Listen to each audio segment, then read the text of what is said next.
Androclus and the Lion. In Rome there was once a poor slave whose name was Androclus. His master was a cruel man, and so unkind to him that at last Androclus ran away. He hid himself in a wildwood for many days, but there was no food to be found, and he grew so weak and sick that he thought he should die.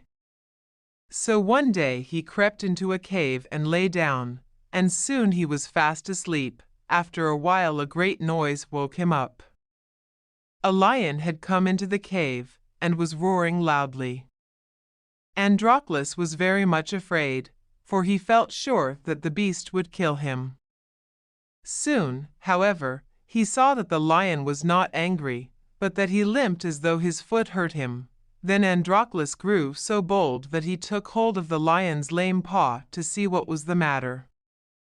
The lion stood quite still and rubbed his head against the man's shoulder. He seemed to say, "I know that you will help me." Androclus lifted the paw from the ground and saw that it was a long, sharp thorn which hurt the lion so much. He took the end of the thorn in his fingers, then he gave a strong, quick pull, and out it came. The lion was full of joy. He jumped about like a dog, and licked the hands and feet of his new friend. Androclus was not at all afraid after this, and when night came, he and the lion lay down and slept side by side. For a long time, the lion brought food to Androclus every day, and the two became such good friends that Androclus found his new life a very happy one. One day some soldiers who were passing through the wood found Androclus in the cave. They knew who he was, and so took him back to Rome. It was the law at that time that every slave who ran away from his master should be made to fight a hungry lion. So a fierce lion was shut up for a while without food, and a time was set for the fight. When the day came, thousands of people crowded to see the sport. They went to such places at that time very much as people nowadays go to see a circus show or a game of baseball. The door opened, and poor Androclus was brought in. He was almost dead with fear, for the roars of the lion could already be heard.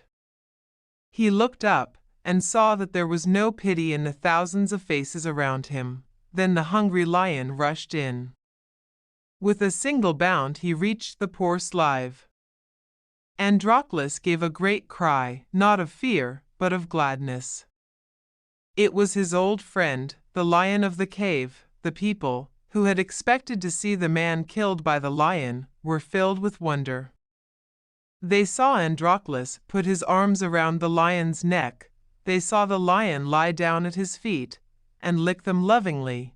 They saw the great beast rub his head against the slave's face as though he wanted to be petted. They could not understand what it all meant. After a while they asked Androclus to tell them about it. So he stood up before them and, with his arm around the lion's neck, told how he and the beast had lived together in the cave. "I am a man," he said, "but no man has ever befriended me. This poor lion alone has been kind to me, and we love each other as brothers." The people were not so bad that they could be cruel to the poor slave now. "Live and be free," they cried. "Live and be free," others cried. "Let the lion go free too." Give both of them their liberty, and so Androclus was set free, and the lion was given to him for his own. And they lived together in Rome for many years. An uncomfortable bed. One autumn I went to spend the hunting season with some friends in a chateau in Picardy. My friends were fond of practical jokes. I do not care to know people who are not. When I arrived, they gave me a princely reception, which at once awakened suspicion in my mind. They fired off rifles, embraced me, made much of me, as if they expected to have great fun at my expense. I said to myself, "Look out, old ferret. They have something in store for you." During the dinner the mirth was excessive, exaggerated, in fact. I thought, here are people who have more than their share of amusement, and apparently without reason. They must have planned some good joke. Assuredly I am to be the victim of the joke. Attention! During the entire evening everyone laughed in an exaggerated fashion. I scented a practical joke in the air, as a dog scents game. But what was it?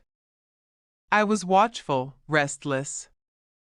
I did not let a word, or a meaning, or a gesture escape me. Everyone seemed to me an object of suspicion, and I even looked distrustfully at the faces of the servants.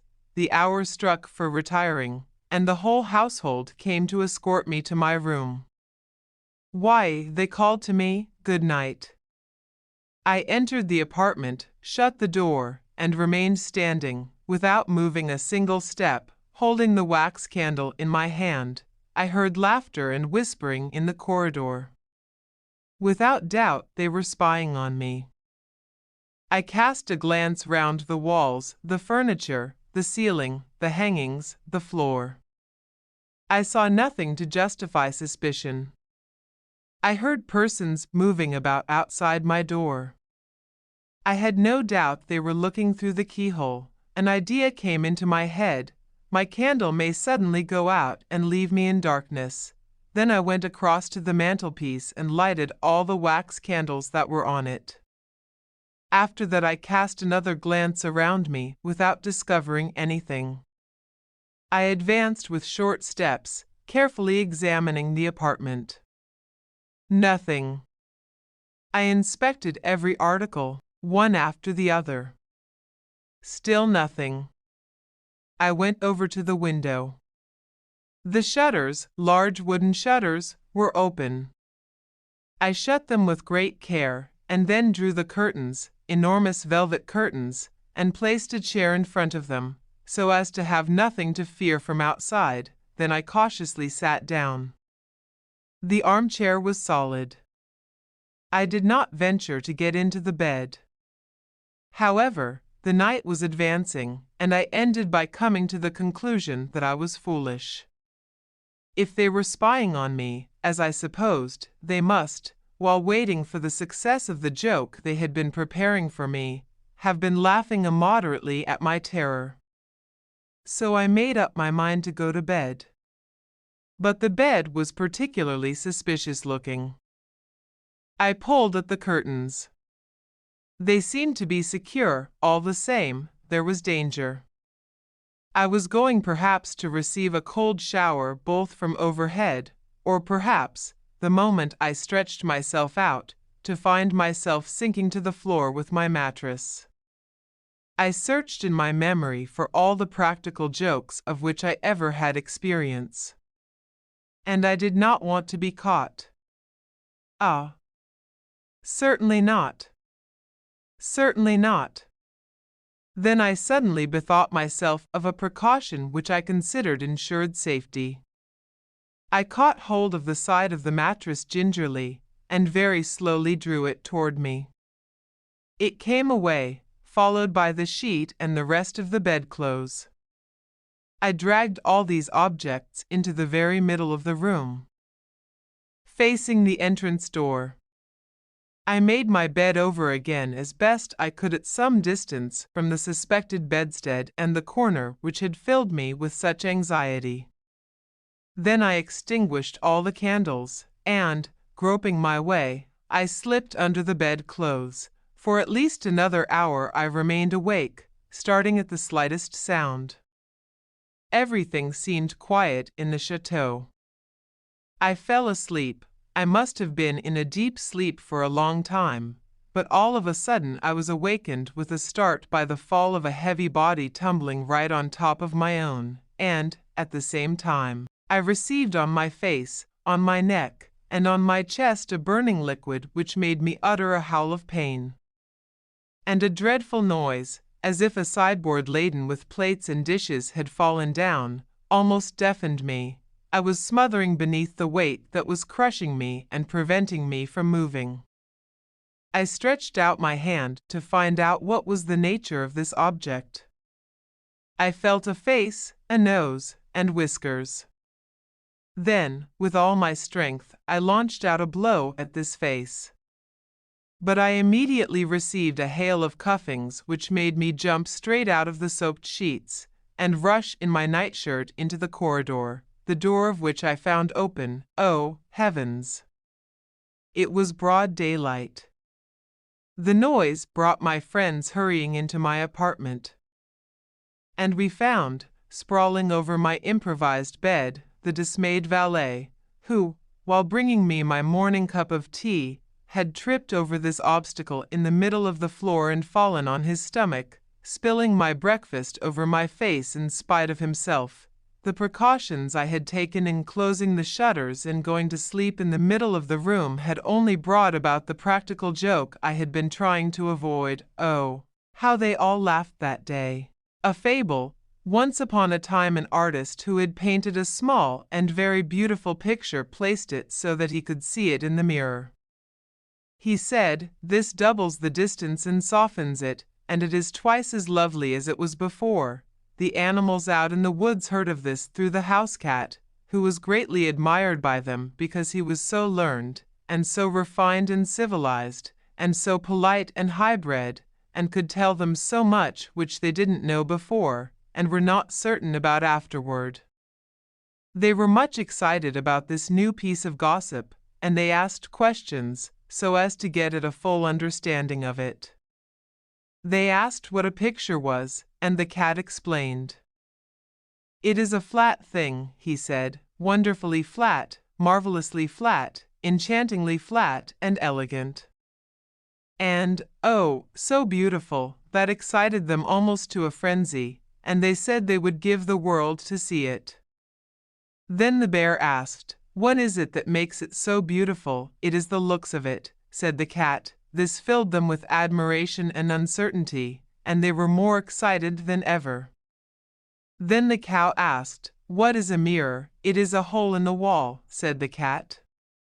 "You look in it, and there you see the picture, and it is so dainty and charming and ethereal and inspiring in its unimaginable beauty that your head turns round and round, and you almost swoon with ecstasy."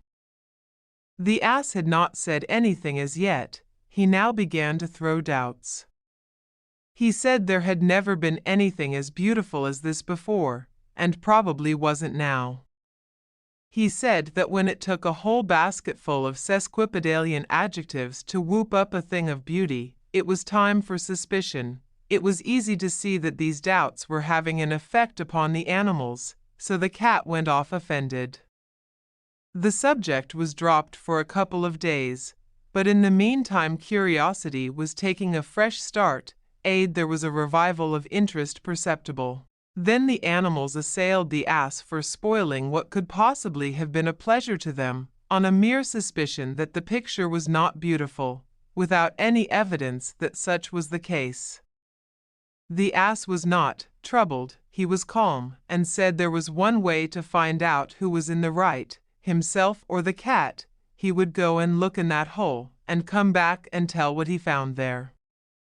The animals felt relieved and grateful, and asked him to go at once, which he did, but he did not know where he ought to stand, and so, through error, he stood between the picture and the mirror. The result was that the picture had no chance, and didn't show up. He returned home and said, "The cat lied. There was nothing in that hole but an ass. There wasn't a sign of a flat thing visible. It was a handsome ass, and friendly, but just an ass, and nothing more." The elephant asked, "Did you see it good and clear?" "Were you close to it?" "I saw it good and clear, O Hathi, king of beasts. I was so close that I touched noses with it." "This is very strange," said the elephant. "The cat was always truthful before as far as we could make out. Let another witness try. Go Baloo, look in the hole, and come and report." So the bear went. When he came back, he said, "Both the cat and the ass have lied. There was nothing in the hole but a bear." Great was the surprise and puzzlement of the animals. Each was now anxious to make the test himself and get at the straight truth. The elephant sent them one at a time. First, the cow. She found nothing in the hole but a cow. The tiger found nothing in it but a tiger. The lion found nothing in it but a lion. The leopard found nothing in it but a leopard. The camel found a camel, and nothing more. Then Hathi was wroth, and said he would have the truth, if he had to go and fetch it himself.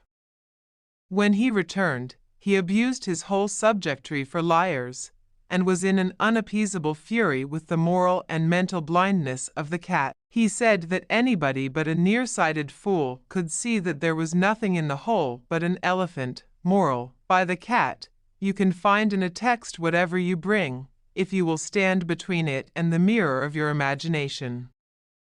You may not see your ears, but they will be there. The little thief in the pantry, mother dear, said a little mouse one day, I think the people in our house must be very kind, don't you? They leave such nice things for us in the larder. There was a twinkle in the mother's eye as she replied, well, my child, no doubt they are very well in their way, but I don't think they are quite as fond of us as you seem to think. Now remember, Grey Whiskers, I have absolutely forbidden you to put your nose above the ground unless I am with you, for kind as the people are, I shouldn't be at all surprised if they tried to catch you. Grey Whiskers twitched his tail with scorn. He was quite sure he knew how to take care of himself, and he didn't mean to trot meekly after his mother's tail all his life.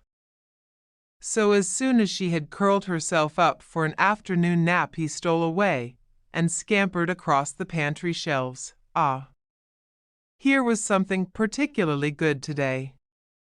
A large iced cake stood far back upon the shelf, and Grey Whiskers licked his lips as he sniffed it.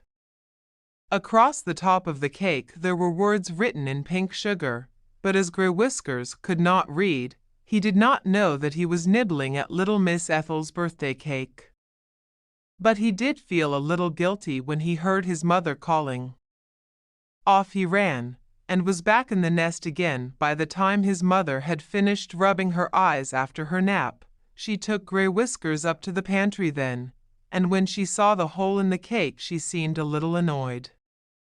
Some mouse has evidently been here before us, she said, but of course she never guessed that it was her own little son. The next day the naughty little mouse again popped up to the pantry when his mother was asleep, but at first he could find nothing at all to eat, though there was a most delicious smell of toasted cheese. Presently he found a dear little wooden house, and there hung the cheese. Just inside it, in ran Grey Whiskers, but, oh! Click went the little wooden house, and Mousie was caught, fast in a trap. When the morning came, the cook, who had set the trap, lifted it from the shelf, and then called a pretty little girl to come and see the thief who had eaten her cake. What are you going to do with him? Asked Ethel. Why, drown him, my dear, to be sure. The tears came into the little girl's pretty blue eyes. You didn't know it was stealing, did you, Mousie dear? She said. No, squeaked Grey Whiskers sadly. Indeed I didn't. Cook's back was turned for a moment, and in that moment tender-hearted little Ethel lifted the lid of the trap, and out popped Mousie. Oh! How quickly he ran home to his mother, and how she comforted and petted him until he began to forget his fright, and then she made him promise never to disobey her again, and you may be sure he never did. Wit inspirations of the 2-year-old's colon. All infants appear to have an impertinent and disagreeable fashion nowadays of saying smart things on most occasions that offer, and especially on occasions when they ought not to be saying anything at all. Judging by the average published specimens of smart sayings, the rising generation of children are little better than idiots. And the parents must surely be but little better than the children, for in most cases they are the publishers of the sunbursts of infantile imbecility which dazzle us from the pages of our periodicals. I may seem to speak with some heat, not to say a suspicion of personal spite, and I do admit that it nettles me to hear about so many gifted infants in these days. And remember that I seldom said anything smart when I was a child.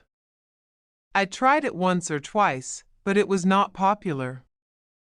The family were not expecting brilliant remarks from me, and so they snubbed me sometimes and spanked me the rest. But it makes my flesh creep and my blood run cold to think what might have happened to me if I had dared to utter some of the smart things of this generation's 4-year-olds where my father could hear me. To have simply skinned me alive and considered his duty at an end would have seemed to him criminal leniency toward one so sinning. He was a stern, unsmiling man, and hated all forms of precocity. If I had said some of the things I have referred to, and said them in his hearing, he would have destroyed me. He would, indeed. He would, provided the opportunity remained with him.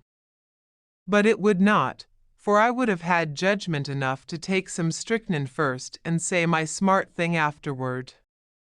The fair record of my life has been tarnished by just one pun. My father overheard that, and he hunted me over 4 or 5 townships seeking to take my life.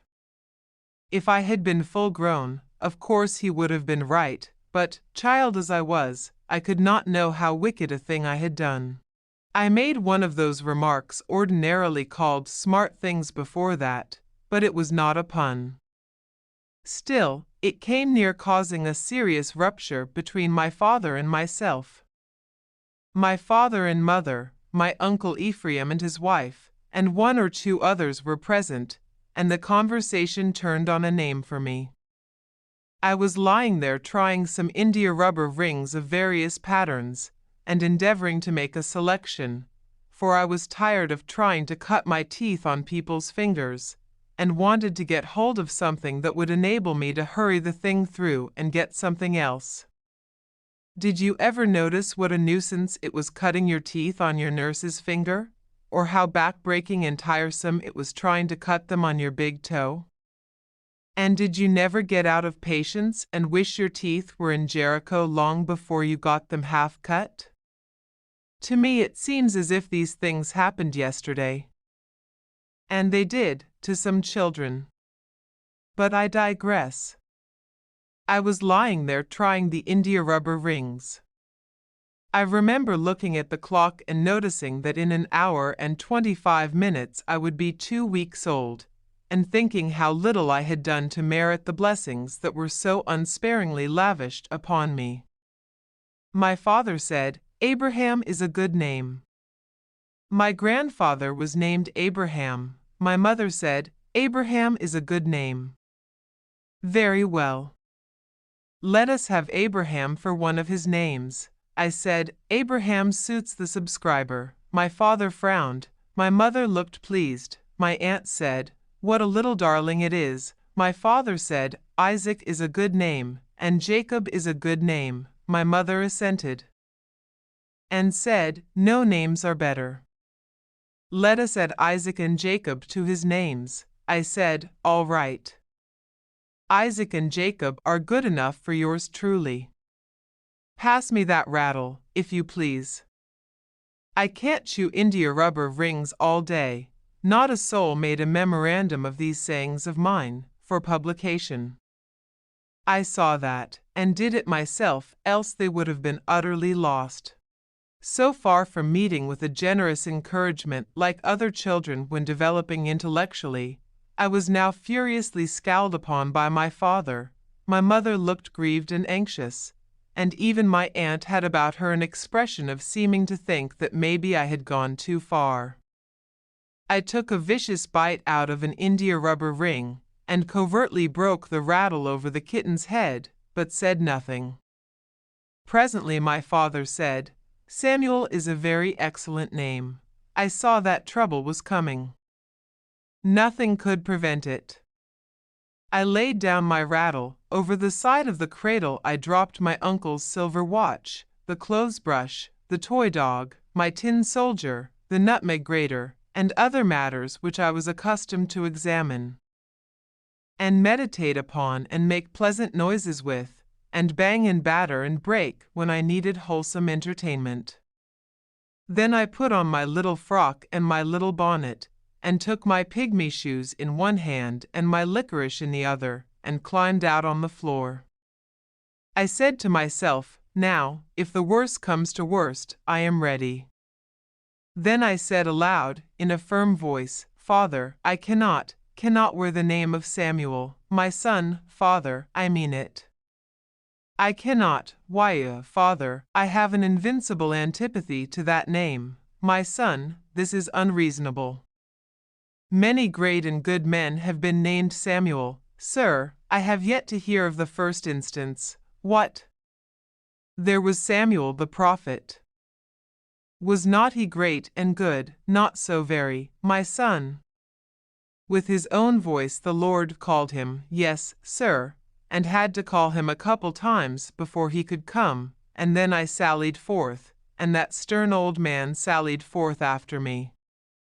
He overtook me at noon the following day, and when the interview was over I had acquired the name of Samuel, and a thrashing, and other useful information, and by means of this compromise my father's wrath was appeased and a misunderstanding bridged over which might have become a permanent rupture if I had chosen to be unreasonable. But just judging by this episode, what would my father have done to me if I had ever uttered in his hearing one of the flat, sickly things these 2-years-olds say in print nowadays? In my opinion, there would have been a case of infanticide in our family. George Washington's boyhood rules. George wrote out 110 rules, which were to guide him in act and speech at home and abroad. Some few of these I will give you, that you may see at how young an age this boy set out to train himself, and fit himself for the high place he was to fill. It almost seems as if he must have known the high rank he was to take, but this could not be. His soul was fixed on high things, he had no low tastes, and he was led by the hand of God. Here are some of the rules that George Washington took as the guide of his youth. In the presence of others sing not to yourself with a humming noise, nor drum with your fingers or feet. Sleep not when others speak. Sit not when others stand. Speak not when you should hold your peace. Walk not when others stop. Turn not your back to others when speaking. Jog not the table or desk on which another reads or writes. Lean not on any one. Read no letters, books, or papers in company, but when there is a need for doing it, you must ask leave. Come not near the books or writings of any one so as to read them, unless asked to do so, nor give your opinion of them unscared. Also look not nigh when another is writing a letter. In writing or speaking give to each person his due title according to his rank and the custom of the place. When a man does all he can, though it succeeds not well, blame not him that did it. Be slow to believe evil reports of any one. Be modest in your dress and seek to suit nature rather than to win admiration. Keep to the fashion of your equals, such as are civil and orderly with respect to times and places. Play not the peacock, looing all about you to see if you be well decked, if your shoes fit well, your stockings sit neat, and your clothes handsomely. Make friends with those of good character, if you care for your own reputation, for it is better to be alone than in bad company. Speak not of doleful things in time of mirth, nor at the table. Speak not of mournful things, as death and wounds, and if others mention them, change, if you can, the discourse. Utter not base and foolish things mongst grave and learned men, nor hard questions or subjects among the ignorant, nor things hard to be believed. Be not forward, but friendly and courteous, the first to salute, hear, and answer, and be not pensive when it is time to converse. Gaze not on the marks or blemishes of others, and ask not how they came. Think before you speak. Pronounce not imperfectly, nor bring out your words too hastily, but orderly and distinctly. Treat with men at fit times about business, and whisper not in the company of others. Be not curious to know the affairs of others, nor go near to those that speak in private. Undertake not to do what you cannot perform, but be careful to keep your promise. Speak not evil of the absent, for it is unjust. Make no show of taking great delight in your food. Feed not with greediness. Cut your bread with a knife, lean not on the table, neither find fault with what you eat. When you speak of God, let it be gravely and in reverence. Honor and obey your parents, although they be poor. Let your amusements be manful, not sinful. Labor to keep alive in your breast that little spark of celestial fire, called conscience. It is not known where George found these rules he took so much pains to write out, but it is plain that he set great store by them, and made use of them throughout his whole life.